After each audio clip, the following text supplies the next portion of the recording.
你知道网红界的传说最早的 YouTuber 始祖是谁吗？今天就让我们一起来聊聊 Smosh 吧。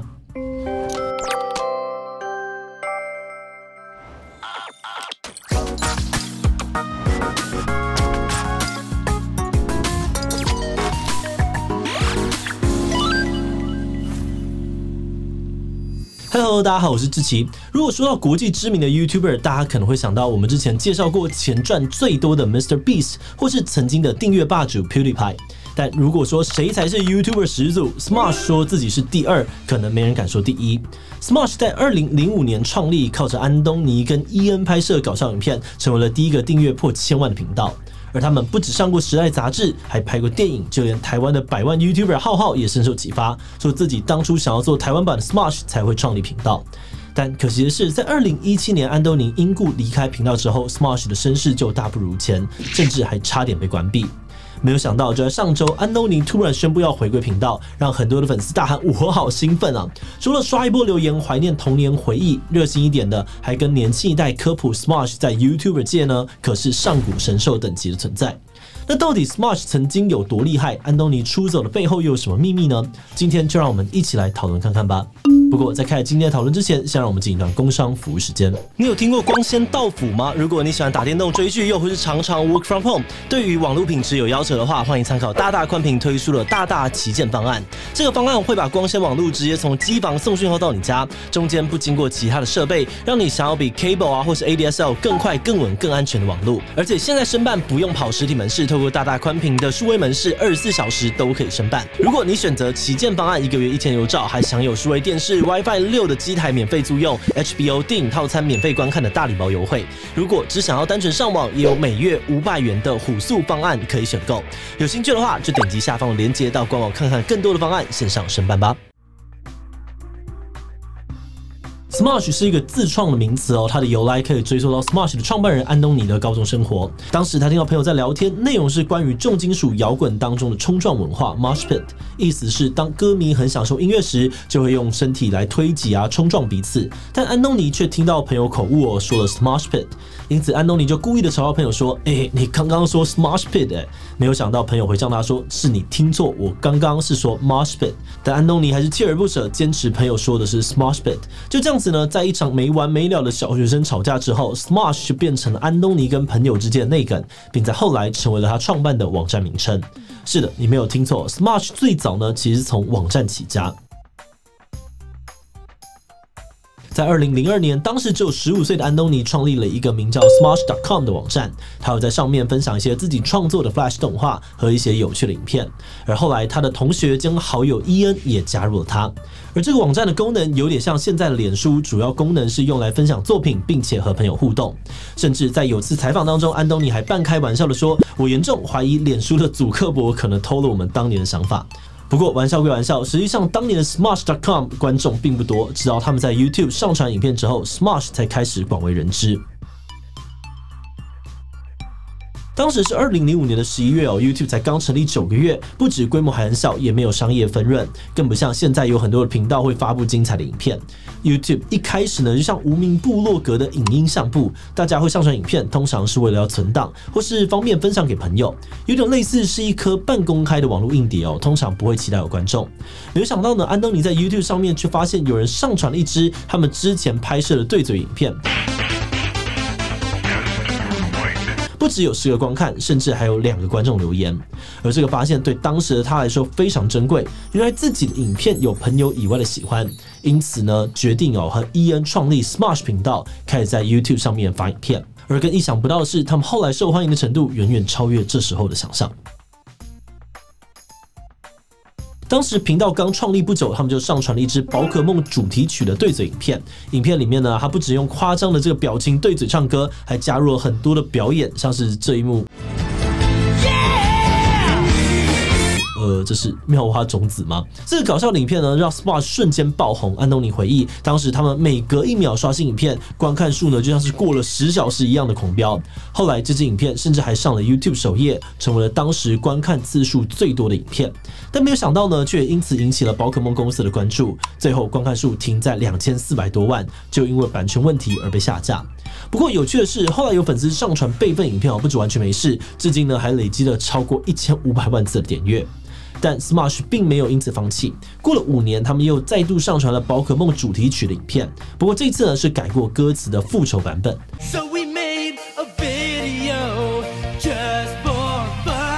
在歌词里面，他们除了抱怨 YouTube 删除了他们呕心沥血的作品，还质问 YouTube 的法律团队是不是都菜鸟，才会看不出来致敬跟盗用的差别，甚至回想说你们有种来告我们呢？但是在一片逞凶斗狠的歌词当中呢，又时不时会听到他们崩溃说，这是点阅数很高反差的形象逗笑了很多的观众，目前也累积了3000多万次的观看。而除了对嘴歌曲，他们的搞笑短剧也受到很多人的喜爱。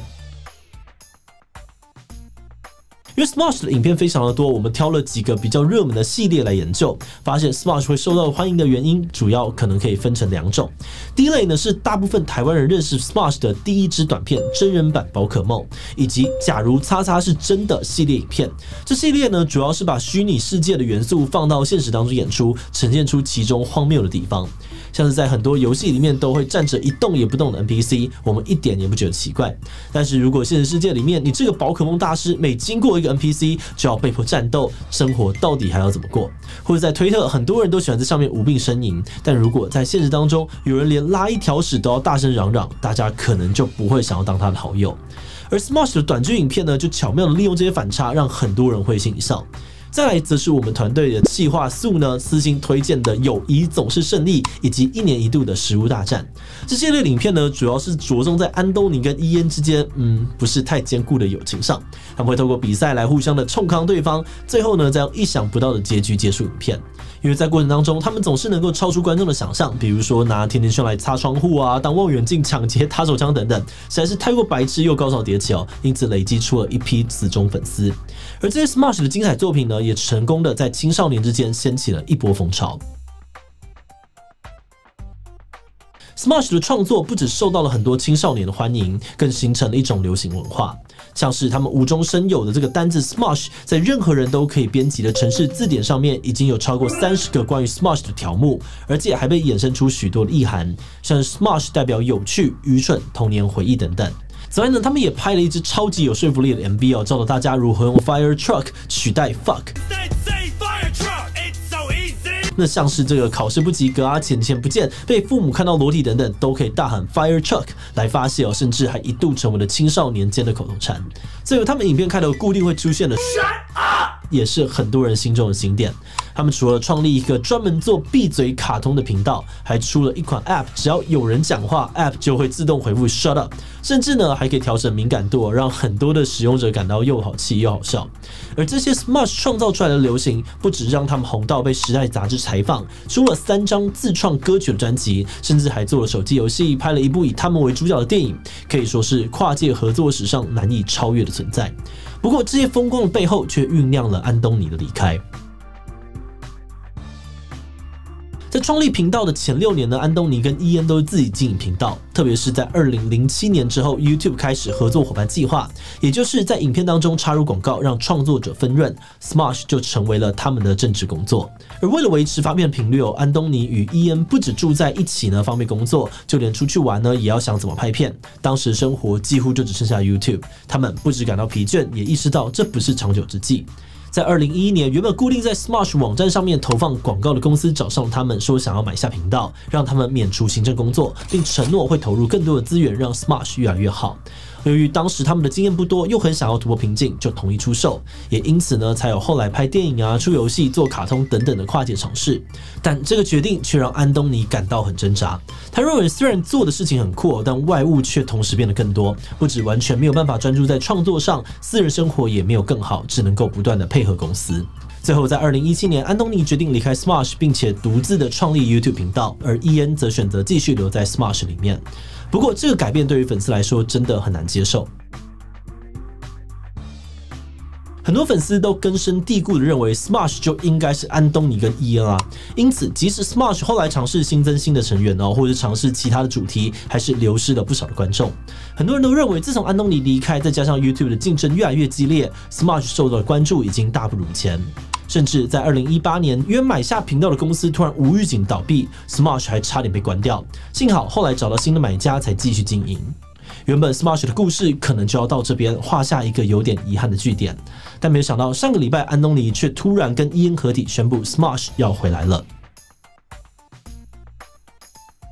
原来从去年开始，安东尼跟伊恩就常常一起出去玩，而他们在相处的过程当中也回顾了过去的创作，发现这些创作除了可以用来嘲笑过去的自己，也让他们从中回味到过去一起创作的点点滴滴，让他们非常的怀念。经过了好几个月的讨论跟深思熟虑之后，他们最终决定把 Smosh 频道买回来，让频道重新回到最初的创作风格。而这个消息公布之后呢，受到了粉丝热烈的回响，很多留言都说超级期待自己的童年回忆可以再次的被重现。而我们不负责任的统计呢，目前粉丝最期待的影片可能是2023年的食物大战。不过也有部分的人认为时间过了这么久 ，YouTube 的竞争变得非常的激烈 ，Smosh 即使回归，应该也很难再创巅峰了。话说回来其实我们团队的成员对于 Smosh 的看法很两极，一部分的人超级兴奋，很怀念自己的童年回忆回来了，而另外一部分的人呢，则是完全没有看过他们，因此难以理解粉丝们到底在激动些什么。但是当我们深入研究 Smosh 之后，发现与其说 Smosh 是 YouTuber 的始祖，不如说他们是一个时代的象征。虽然我们也同意可能是因为他们崛起的很早，竞争者不多，才引起了这么多的关注。但另外一方面，他们的影片呢，也反映出了青少年时对很多事物有自己的创意跟叛逆，想要跟大家不一样。而这份想要不一样的心情，可能也是他们能够吸引到众多粉丝的主要原因。不过这些共鸣真的只限于青少年吗？我们不这么认为。虽然 Smosh 的早期影片，我们现在回头看，大部分看的都是一种情怀，但偶尔还是会被一些意料之外的笑点逗乐。因此，即使我们已经长成30岁的大人了，还是蛮期待他们未来的作品，也希望他们能够再次的带起一波 Smosh 风潮。